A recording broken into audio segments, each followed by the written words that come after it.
প্রথম একাদশে নেই দলের সেরা অস্ত্র। অ্যাওয়ে ম্যাচে খেলতে নেমে তাই হারতে হলো মোহনবাগানকে।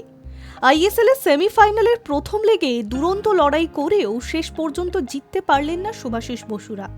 ফাইনালে ওঠার জন্য যুব ভারতীর দিকে তাকিয়ে থাকতে হবে সবুজ মেরুন ব্রিগেডকে।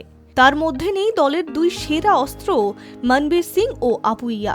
খানিকটা ব্যাকফুটে থেকে সেমিফাইনালের যুদ্ধে নেমেছিল মোহনবাগান।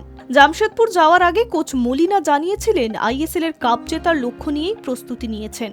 তবে অ্যাওয়ে ম্যাচে সবুজ মেরুন ব্রিগেডকে যথেষ্ট চ্যালেঞ্জ সামলাতে হবে এমনটা অনুমান ছিলই। ম্যাচের প্রথম মিনিট থেকেই লিগশিল্ড জয়ীদের শেয়ানে টক্কর দিল খালিদ জামিলের ছাত্ররা।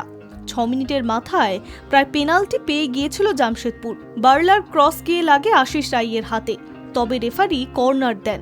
তারপর থেকেই তেড়ে ফুরে আক্রমণ শুরু করে জামশেদপুর। ফল আসে 24 মিনিটে।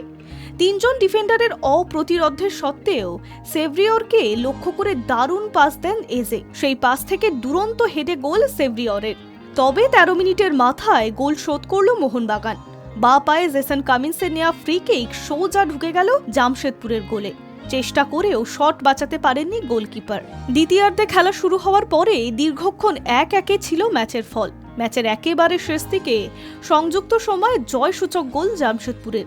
মাঠের বাঁদিক থেকে ঋত্বিক দাসের ক্রস ধরে বিদ্যুৎ গতিতে শট মারেন জ্যাভি হার্নান্ডেজ।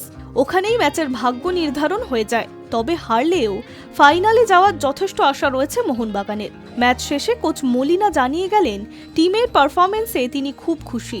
ফিরতি লেগে যুব ভারতীতে একেবারে অন্য রূপে নামবে সবুজ maroon brigade. Hi news network.